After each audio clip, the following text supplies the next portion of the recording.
प्यारी साध संगत जी, राधा स्वामी जी, आज फिर से हम सब उस पावन पल में बैठे हैं जहां हर शब्द, हर सांस केवल एक ही नाम से जुड़ी है, बाबा जी। ये जीवन, ये संसार, ये सृष्टि सब उसी प्रभु की देन है। हम सब यहाँ इसलिए एकत्र हैं ताकि उस प्रेम, उस कृपा और उस सच्चे मार्ग को महसूस कर सकें जो हमें बाबा जी ने दिखाया है। साथ संगत जी, जैसा कि आप सब जानते हैं, बाबा जी ने देश में हो रही व्यस्तताओं के कारण कुछ समय के लिए सत्संग स्थगित किया था। पर यह स्थगन केवल बाहरी था, क्योंकि प्रेम का प्रवाह तो कभी रुकता नहीं। बाबा जी का हृदय हमेशा अपनी संगत से जुड़ा रहता है, चाहे वो किसी भी स्थान पर हो, डेरा में, पहाड़ों के बीच या किसी छोटे से केंद्र में जहां कुछ सच्चे हृदय उनकी प्रतीक्षा करते हैं। कुछ समय पहले बाबा जी एक लंबे टूर पर गए थे, उत्तर के पहाड़ी इलाकों की ओर, जहां की ठंडी हवाओं में भी भक्ति की गर्माहट थी। वहां की संगत महीनों से उनकी प्रतीक्षा कर रही थी। जैसे ही बाबा जी पहुंचे, लोगों की आंखों में आंसू छलक पड़े। कोई नमस्ते में झुक गया, कोई फोल्डेड हैंड से खड़ा रह गया, कोई बस दूर से उन्हें निहारता रह गया। बाबा जी ने भी हमेशा की तरह विनम्रता से हाथ जोड़े, मुस्कुराए और सबको प्रेम से निहारा। उस क्षण ऐसा लगा मानो समय थम गया हो। फिर कुछ दिन पहले बाबा जी अचानक से डेरे वापस लौटे। संगत को इस बात का पता नहीं था, इसलिए जब डेरे के कुछ सेवादारों ने देखा कि बाबा जी की कार मुख्य मार्ग से अंदर आ रही है, तो सबके चेहरे खिल उठे। एक पल के लिए मानो डेरे की हर हवा, हर दीवार, हर फूल बोल उठा, बाबा जी आ गए। संगत ने अपने अपने स्थानों से उठकर दर्शन के लिए दौड़ लगाई। किसी के हाथ में फूल थे, किसी की आंखों में आंसू और किसी के होंठों पर बस एक ही शब्द था, राधा स्वामी। बाबा जी ने कार से उतरकर सबको निहारा, हाथ उठाकर आशीर्वाद दिया और कुछ क्षणों के लिए सबका दर्द मिटा दिया। उन कुछ क्षणों में जितनी भावनाएं उमड़ी, शायद उन्हें शब्दों में बयान करना असंभव है। बाबा जी ने आने के बाद सबसे पहले डेरे के गेट का निरीक्षण किया। ये वही गेट था जहां हर भंडारे पर हजारों बसें, लाखों संगतें आती हैं। पहले वहां भीड़ और जाम की समस्या रहती थी। बाबा जी ने पहले ही निर्देश दिया था कि गेट को थोड़ा पीछे किया जाए ताकि बस स्टैंड बड़ा हो सके और संगत को परेशानी ना हो। अब जब वे लौटे तो उन्होंने स्वयं जाकर देखा। लगभग 400 मीटर पीछे गेट को खिसका दिया गया था और वहां अब बसों के लिए खुला स्थान बन चुका था। बाबा जी ने प्रसन्न होकर कहा, अब संगत को गर्मी में खड़े होकर परेशानी नहीं होगी। उन्होंने अपने सेवादारों को आशीर्वाद दिया और कहा, जो सेवा प्रेम से की जाती है वही सच्ची सेवा है। उस समय वहां मौजूद कुछ संगत को जब पता चला कि बाबा जी स्वयं निरीक्षण के लिए आए हैं, तो वे दौड़कर आए और दूर से फोल्डेड हैंड्स जोड़ लिए।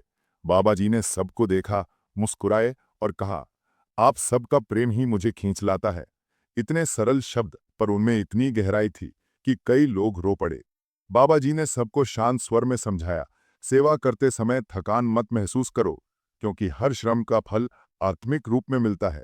जब संगत के लिए सुविधा बनती है, तो वो प्रभु की प्रसन्नता का कारण बनती है। गेट के बाद बाबा जी ब्यास नदी की ओर गए, जहां कुछ समय पहले कार्य चल रहा था, परंतु अब वो कार्य अस्थायी रूप से रोक दिया गया था, क्योंकि कुछ बाहरी लोगों ने एक अपील दायर की थी। बाबा जी ने कहा, हम किसी से विरोध नहीं करते, हमें केवल प्रेम का मार्ग अपनाना है। जो सत्य है वही उजागर होगा। जब तक निर्णय नहीं आता, हम धैर्य रखेंगे। बाबा जी की ये बात सुनकर सेवादारों ने सिर झुका लिया। वे प्रेम और संयम के प्रतीक हैं। उनका हर निर्णय करुणा और संतुलन से भरा होता है। इसके बाद बाबा जी डेरे के अंदर चल रहे अन्य प्रोजेक्ट्स को देखने गए।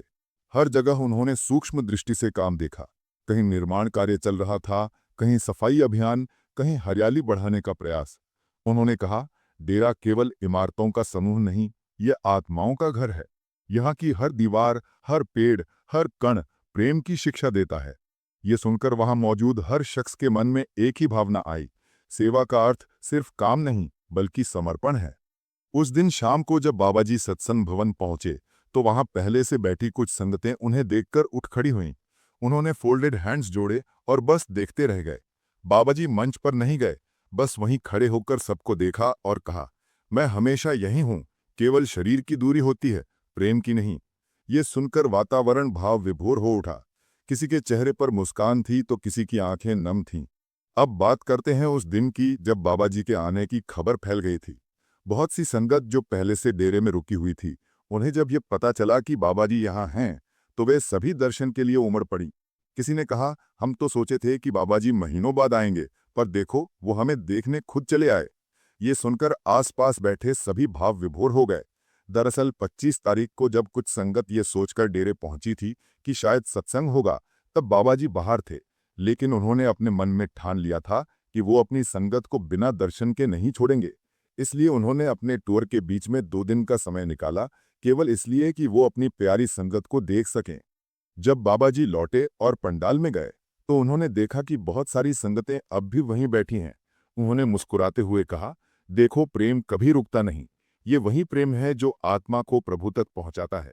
उन्होंने सबको आशीर्वाद दिया और कहा, मैं जानता हूं आप सब दूर दूर से आते हैं। आपकी थकान, आपका प्रेम सब मैं महसूस करता हूं। लेकिन ध्यान रहे, ये मार्ग धैर्य और श्रद्धा का है। जब भी आप यहाँ आते हैं तो मन में केवल प्रेम लेकर आएं, कोई अपेक्षा नहीं। साथ संगत जी, बाबा जी ने यह भी कहा कि जो संगतें 30 जून के भंडारे के लिए डेरे आ रही हैं, उन्हें सावधानी रखनी चाहिए। उन्होंने कहा, गर्मी बहुत है, तापमान बढ़ चुका है। अपनी यात्रा में ध्यान रखें कि आप कार या बस में कोई भी सील्ड बोतल, परफ्यूम या पावर बैंक अंदर बंद न रखें। गाड़ी का एक शीशा थोड़ा खुला छोड़ें ताकि हवा का प्रवाह बना रहे। बाबा जी ने यह भी कहा कि ईंधन टैंक को पूरा न भरवाएं, क्योंकि गर्मी में कई बार हादसे इसी कारण होते हैं। उनके शब्दों में न केवल आध्यात्मिकता थी, बल्कि व्यावहारिक ज्ञान भी था। ऐसा ज्ञान जो हर अनुयायी की जीवन की रक्षा करता है। उन्होंने आगे कहा, जो संगतें बिना एसी वाली बसों या ट्रेनों से आ रही हैं, वे अपने साथ पर्याप्त पानी रखें। पानी में थोड़ा ग्लूकोज मिलाकर पिएं ताकि शरीर में ऊर्जा बनी रहे। गर्मी केवल शरीर को नहीं, मन को भी थका देती है। इसलिए हर पल सुमिरन करते रहो ताकि मन शांत रहे। इन शब्दों में केवल सावधानी नहीं थी, बल्कि प्रेम था। वो प्रेम जो अपने अनुयायियों की हर सांस में बसता है। बाबा जी ने सभी को एक और छोटी परंतु गहरी सेवा का संदेश दिया। उन्होंने कहा, घर की छत पर एक बर्तन में पानी जरूर रखें। ये सेवा छोटी लग सकती है, पर यही करुणा की असली पहचान है। जब कोई प्यासा पक्षी उस पानी को पीकर जीवन पाता है, तो वो भी आपके पुण्य में शामिल होता है। ये सुनकर बहुत सी आंखें भर आईं। कितनी सरल शिक्षा, पर कितनी गहरी। उस शाम जब सूर्य धीरे धीरे ढल रहा था, डेरे की हवाओं में एक अलग सी महक थी। संगतें एक एक कर लौट रही थीं, पर सबके चेहरे पर वही संतोष था कि उन्होंने बाबा जी के दर्शन कर लिए। कोई मन ही मन शब्द जप रहा था, कोई बस उनकी छवि को अपने हृदय में बसाए चला जा रहा था। बाबा जी फिर रात में अपनी कोठी लौटे। उन्होंने थोड़ी देर विश्राम किया और फिर अपने हेलीकॉप्टर से अगले स्थान के लिए रवाना हो गए। उनकी यात्रा खत्म नहीं हुई थी, क्योंकि उनकी सेवा, उनका प्रेम, उनकी करुणा सब अनंत है। उन्होंने कहा, मैं जहां भी जाता हूं, मेरा मन हमेशा डेरे में अपनी संगत में रहता है। साथ संगत जी, ये सब सुनते सुनते मन में एक ही भाव आता है। बाबा जी केवल एक व्यक्ति नहीं, बल्कि एक अनुभव है। उनका प्रेम, उनका अनुशासन, उनका स्नेह, ये सब हमें याद दिलाता है कि सच्ची भक्ति केवल मंदिरों या सत्संग भवनों में नहीं, बल्कि हमारे आचरण, हमारी सोच और हमारी करुणा में होती है। जब हम बाबा जी के बातों को अपने जीवन में उतारते हैं, तभी हमारा जीवन सार्थक होता है। उनके शब्द जैसे शीतल हवा की तरह हैं, जो थके हुए मन को ठंडक देते हैं। जब वो कहते हैं, धैर्य रखो, सब कुछ समय पर होगा, तो लगता है जैसे भीतर कोई दीपक जल उठा हो।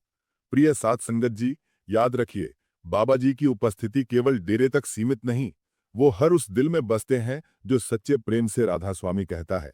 जब आप भजन सिमरन में बैठते हैं, जब आप किसी की मदद करते हैं, जब आप किसी को माफ करते हैं, तब बाबा जी मुस्कुराते हैं।